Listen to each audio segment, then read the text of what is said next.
السلام علیکہ یا سیدی یا رسول اللہ، الصلاۃ والسلام علیکہ یا سیدی یا حبیب اللہ، الصلاۃ والسلام علیکہ یا نور اللہ وعلی آلک واصحابک یا سیدی یا حبیب اللہ۔ ودوا لو تکفرون کما کفروا فتکونون سواء فلا تتخذوا منهم اولیاء حتی یہاجروا فی سبیل اللہ فَإِن تَوَلَّوْا فَخُذُوهُمْ وَاقْتُلُوهُمْ حَيْثُ وَجَدتُّمُوهُمْ وَلَا تَتَّخِذُوا مِنْهُمْ وَلِيًّا وَلَا نَصِيرًا۔ تو بے بسم اللہ اسم اللہ دا اے بھی کہنا بھارا ہو، نال شفاعت سرور عالم چھٹسی عالم سارا ہو، تے حد و بے حد درود نبی تے جس دا ایڈ پسارا ہو، میں قربان تنہا تو باہو جنہوں ملیا نبی سہارا ہو۔ تو بعد حمد و ثنا تعریف و تعریف اللہ جل مجدہ الکریم اور حضرت محمد مصطفیٰ احمد مجتبی معصوم آمنہ صلی اللہ علیہ وآلہ وسلم کی بارگاہ ناز میں اپنا عقیدتوں کا نذرانہ پیش کرنے کے بعد میں آج کے اپنے موضوع کی طرف بڑھوں گا کہ اللہ تبارک و تعالی قرآن مجید فرقان حمید لا عیب لا شک کتاب میں فرماتا ہے کہ وہ چاہتے ہیں کاش کہ تم کفر کرو اور کافر ہو جاؤ، جیسے کہ وہ خود کافر ہیں، اور وہ چاہتے ہیں کہ برابر ہو جاؤ تم اور وہ اپنے اعمال میں، اور ایسے لوگوں کو بالکل بھی دوست مت بناؤ، اور یہاں تک کہ وہ ہجرت کرے اور وہ عمل کرے کہ جس کا میں نے ان کو حکم دیا ہے، اور اگر پھر وہ اسلام سے پلٹ جائیں تو جہاں تم انہیں پکڑو، جہاں انہیں دیکھو، وہیں پر انہیں قتل کر دو، وہیں پر انہیں قتل کر دو۔ اور ایسے لوگوں کو مددگار اور دوست ہرگز مت بناؤ۔ تو آج کے پرفتن دور میں یہ چیز بالکل عام ہے کہ جہاں پر مغربی تہذیب کو اپنے لیے ایک مشعل راہ سمجھا جا رہا ہے اور کامیابی کا معیار سمجھا جا رہا ہے، اور آقا نبی کریم صلی اللہ علیہ وآلہ وسلم آپ نے فرمایا کہ ایک وہ دور آئے گا کہ جب سچ اور جھوٹ کا فرق نہیں محسوس کر پایا جائے گا، اور نہیں پتہ چلے گا کہ کیا حق ہے کیا باطل ہے، اور انسان بہک جائے گا، اور جو صبح کے وقت مومن ہوگا وہ شام کو کافر ہو چکا ہوگا، اور ایمان کی حفاظت کرنا ہی سب سے بڑی ولایت کا درجہ مانا جائے گا۔ ٹھیک ہے، تو حضور سلطان العارفین فرماتے ہیں کہ ہر کے بر روئے محمد شد فدا میں رسد در مراتب اولیاء، کہ وہ جو آقا نبی کریم صلی اللہ علیہ وآلہ وسلم کے چہرے انور پر فدا ہو گیا وہ اولیاء کے مرتبے میں پہنچ گیا۔ تو اسی ضمن میں علامہ اقبال بھی بولے پھر، اور ایسا بولے کہ پھر زبانیں خاموش ہو گئیں اور ساری کی ساری مستی اور رنگ اتر گیا جو مغربی ثقافت کا ہم پہ چڑھ چکا ہے۔ اور وہ شکوہ کیا نا جب اللہ تعالیٰ کی بارگاہ میں، صفحہ دہر سے باطل کو مٹایا ہم نے، نوع انسان کو غلامی سے چھڑایا ہم نے، تیرے کعبے کو جبینوں سے بسایا ہم نے، تیرے قرآن کو سینوں سے لگایا ہم نے، پھر بھی ہم سے گلا ہے کہ ہم وفادار نہیں، ارے ہم وفادار نہیں تو بھی تو دلدار نہیں۔ تو پھر اس کی جواب میں جب جواب شکوہ پیش کیا نا علامہ اقبال نے، پھر کچھ اور باقی نہ رہا۔ فرماتے ہیں صفحہ دہر سے باطل کو مٹایا کس نے، نوع انسان کو غلامی سے چھڑایا کس نے، میرے کعبے کو جبینوں سے بسایا کس نے، میرے قرآن کو سینوں سے لگایا کس نے، تھے تو وہ احباب تمہارے ہی مگر تم کیا ہو، ہاتھ پہ ہاتھ دھرے منتظر فردا ہو۔ امتیں اور بھی ہیں ان میں گناہ گار بھی ہیں، عجز والے بھی ہیں مست پندار بھی ہیں۔ اقبال علیہ رحمہ آپ بولے، اور پھر کیسا بولے کہ جو وہ مستی تھی نا میں کی، جو پیام مغرب سے اور تہذیب مغرب سے ہمارے دلوں پہ چڑھ چکی تھی اور ہمارے دل اس میں بہک گئے تھے، تو علامہ اقبال جب بولے تو پھر وہ ساری کی ساری مستی کا رنگ دور کر دیا اور ایسا شکوہ کیا، جو شکوہ کیا تو پھر اس کا جب جواب دیا وہ پھر کمال ہی کر دیا۔ تو آپ فرماتے ہیں کہ صفحہ دہر سے باطل کو مٹایا ہم نے، نوع انسان کو غلامی سے چھڑایا ہم نے، تیرے کعبے کو جبینوں سے بسایا ہم نے، تیرے قرآن کو سینوں سے لگایا ہم نے،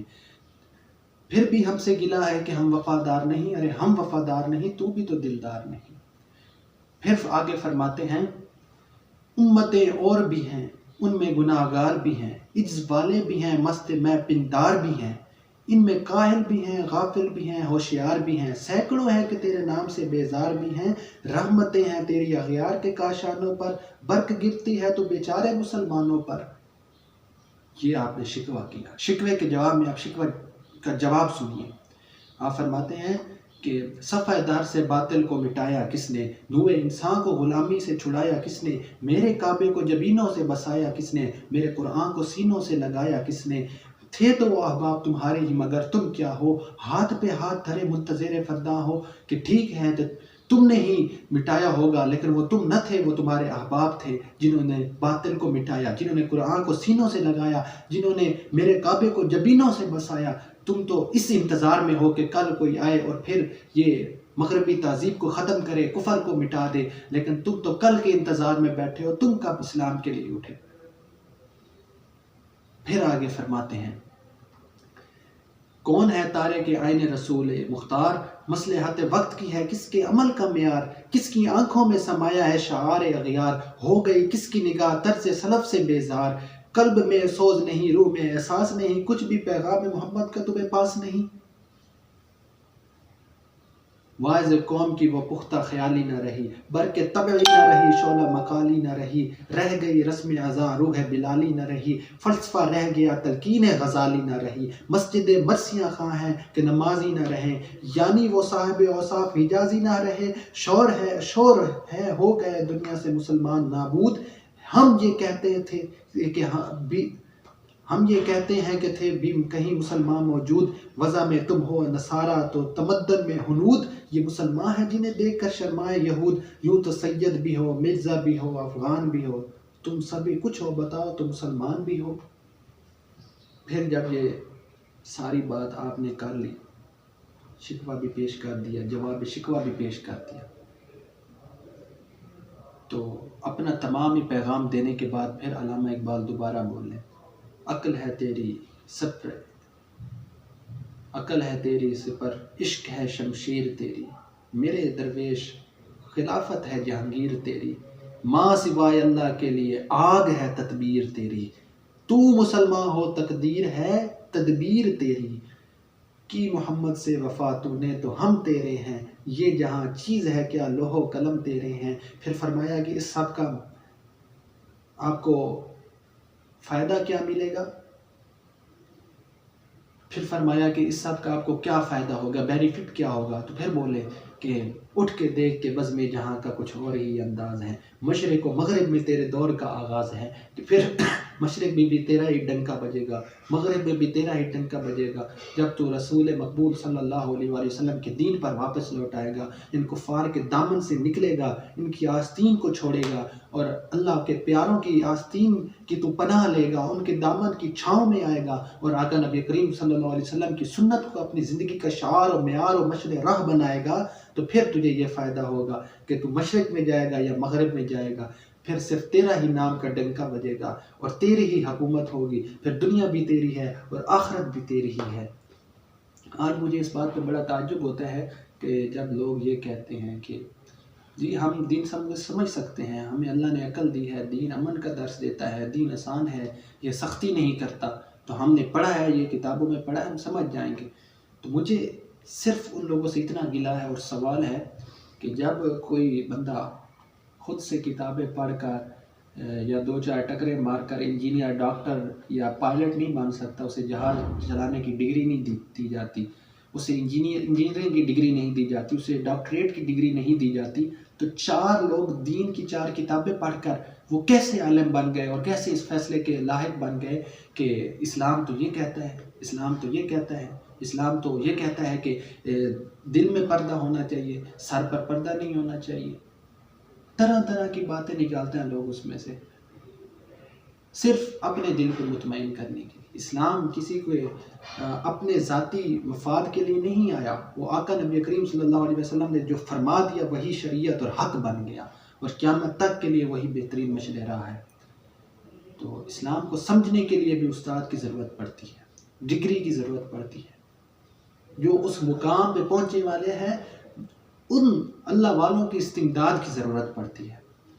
تو ہمیں چاہیے کہ ہم اس بات کو سمجھیں اور دین کو اپنے حساب سے نہ ڈھالیں بلکہ خود دین کے حساب سے ڈھال جائیں۔ اگر باطل کے ہاتھ میں ہاتھ دینا وقت کی ضرورت ہوتا اور وہی صحیح ہوتا تو امام حسین پھر کبھی یزید کے ہاتھ سے ہاتھ چھڑواتے نہیں بلکہ ہاتھ میں ہاتھ دے دیتے۔ تو یہ ہم اہل سنت کا، مسلمانوں کا ہمیشہ سے یہ پختہ نظریہ رہا ہے کہ ہم اللہ والوں کے ہاتھوں میں ہاتھ دینے والے ہیں اور باطل سے ہاتھ چھڑانے والے ہیں، اور اللہ تعالیٰ ہمیں اس نظریے پر قائم رہنے کی بھی توفیق عطا فرمائے۔ تو جب یہ سب کچھ دیکھا جاتا ہے تو بڑا دکھ ہوتا ہے۔ تو حالت کچھ اب یہ ایسی بن گئی ہے کہ وہ ایک وقت کا بادشاہ تھا تو سیکھ رہا تھا تلوار چلانا باغ میں کھڑے ہو کر، تو تلوار چلاتے چلاتے کہیں اس کے ہاتھ سے تلوار پھسلی اور اس کا جو وہ ایکٹ تھا، اس کا موو تھا، وہ غلط طرف مڑ گیا اور ناک پہ لگی تلوار اور ناک کٹ کے دور جا گری۔ اب بڑا پریشان ہوا، تلوار کو دور پھینکا، بھاگا کمرے میں، طبیب آ گیا، دروازے پہ سپاہی کھڑے ہو گئے کہ کسی کو پتہ نہ چل سکے۔ تو جب علاج ہوا، کچھ طبیعت بہتر ہوئی، حوصلہ پھر سے اپنے معیار کو پہنچا، دربار میں آیا، سارے درباری خاموش، کیونکہ انجام کا انہیں پتہ تھا کہ اگر ان کے منہ سے ہنسی نکلتی، لیکن بادشاہ کے جو وزیر تھا، وزیر اعظم، اس کے منہ سے تھوڑی سی کھلکھلاہٹ نکل گئی اور بادشاہ نے اس کی آواز سن لی۔ بادشاہ بیٹھا بڑے غصے میں، اس نے حکم دیا کہ وزیر کو پکڑا جائے اور اس کا بھی ناک کاٹ دیا جائے۔ وزیر چلاتا رہا لیکن بادشاہ کا حکم تھا، ناک کٹ گئی۔ اب بادشاہ اور وزیر دونوں ہی ناک کٹے ہو گئے۔ اب ایک دن جب میں غفیر لگا ہوا تھا عوام کا، بادشاہ باہر نکلا دیکھنے کے لیے کہ عوام کس حال میں ہے، اور جب بادشاہ اپنے وزیر کے ساتھ اس عوام میں سے گزرا تو جو کوئی دیکھتا اس کی ہنسی چھوٹ پڑتی، کاکوں سے سما آسمان لرزنے لگا،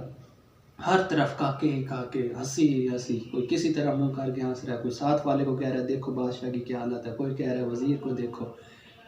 تو بادشاہ بڑا غصہ آیا اس کو، وزیر نے ساتھ ایسے سے کہا حضور اگر حکم دیں تو ان سب کی ناک نہ کٹوا دی جائے۔ تو اب پتہ یہاں یہ چلا کہ بادشاہ وقت کا اگر کچھ صبر کرنے والا ہو بھی صحیح نا، کچھ اچھا کرنا بھی چاہتا ہو تو یہ نیچے والے بندے کو مشیر مروا دیا کرتے ہیں، تو اس لیے مشیر اچھا رکھنا چاہیے۔ اسی ضمن میں مجھے واقعہ یاد آ رہا ہے، آپ کے سامنے بیان کرتا چلوں کہ مولا علی کو کسی نے ایک دفعہ کہا کہ حضور آپ کے دور میں اتنا فتنہ کیوں ہے، جب کہ حضرت ابوبکر صدیق، حضرت عمر فاروق، حضرت عثمان غنی، یہ خلفائے جو ثلاثہ ہیں، ان کے دور میں اتنا فتنہ نہ تھا۔ تو مولا علی نے مسکراتے ہوئے جواب دیا کہ ان کے دور میں میں مشیر ہوا کرتا تھا، پر میرے دور میں جو تم جیسے لوگ مشیر بن چکے ہیں تو اس لیے ایسا ہو رہا ہے۔ تو مشیر انسان کو اچھے رکھنے چاہیے۔ اب بادشاہ نے وزیر کی بات سنی تو حکم جاری کر دیا کہ ان سب کی بھی ناک کٹوا دی جائے۔ اب اس سارے ملک میں، شہر میں ناک کٹے کٹھے ہو گئے۔ وقت گزرتا رہا، نہ وہ بادشاہ رہا نہ وہ وزیر رہا، نئے بادشاہ آئے، نئے وزیر آئے، لیکن اب یہ رسم و رواج بن چکا تھا کہ بچہ پیدا ہوتا اور اس کی ناک کاٹ دی جاتی۔ تو ایک دن بیچاروں میں بھولا بھٹکا مسافر اس ملک میں سے گزرا تو جو کوئی اس کو دیکھتا تو کہتا کہ دیکھو یہ کیسا بندہ ہے، اس کو یہ بھی نہیں پتا کہ پیدا ہوتے ناک کاٹ دیا جاتا ہے، جس نے ناک رکھا ہوا ہے۔ وہ بڑا پریشان و حیران ہوا کہ یار ناک ان کی کٹی ہوئی ہے، مذاق میرا اڑا رہے ہیں۔ تو آج حالت ہماری بھی کچھ ایسی ہی بن چکی ہے کہ جو کوئی داڑھی کٹواتا ہے، سنت کے خلاف کرتا ہے، اسلام کے خلاف جاتا ہے، ان کا جم غفیر اتنا ہے، وہ اتنے الوف درجے کو پہنچ چکے ہیں کہ کوئی بیچارہ اچھا اندر آ جائے اور انہیں کہہ دے کہ یہ تم کیا کر رہے ہو، یہ تو غلط رستہ ہے، رستہ یہ والا صحیح ہے، یہ صحیح رستہ ہے، تو وہ سارے اکٹھے ہو کے اسے کہیں گے یہ دیکھو یہ کون آ گیا جی، مولوی آ گیا، مولوی آ گیا، داڑھی رکھی ہوئی ہے، یہ بڑا عجیب کام ہو گیا، تو اس بیچارے کو سارا کھینچنے شروع ہو جائیں گے۔ تو وہ کسی شاعر نے پھر کہا تھا نا کہ تجھ سے فریاد ہے گنبد خضرا والے، کہ کعبے والوں کو ستاتے ہیں کلیسا والے۔ تو اللہ تعالیٰ کی بارگاہ میں دعا ہے کہ اللہ تعالیٰ ہمیں سنائے پر عمل کرنے کی توفیق عطا فرمائے، اور کیونکہ یہ مہینہ بھی ربیع الاول شریف کا ہی چل رہا ہے تو میں حضور کی بارگاہ میں استمداد پیش کروں گا کہ چھوڑ کے آپ کا دامن رحمت آقا ہم سے بھول ہوئی، کھو دی اپنی قدر و قیمت، آقا ہم سے بھول ہوئی، بن گئے سیم و زر کے بندے، تن کے اجلے من کے گندے، لٹ گئی ہم سے فقر کی دولت، آقا ہم سے بھول ہوئی، اور اب ساری دنیا کے ٹھکرائے ہوئے ہیں، تیری گلی میں آئے ہوئے ہیں، کھول دے اپنا باب رحمت، آقا ہم سے بھول ہوئی۔ تو اللہ تعالیٰ کی بارگاہ میں یہ دعا ہے کہ جو کچھ سنا ہے، جو کچھ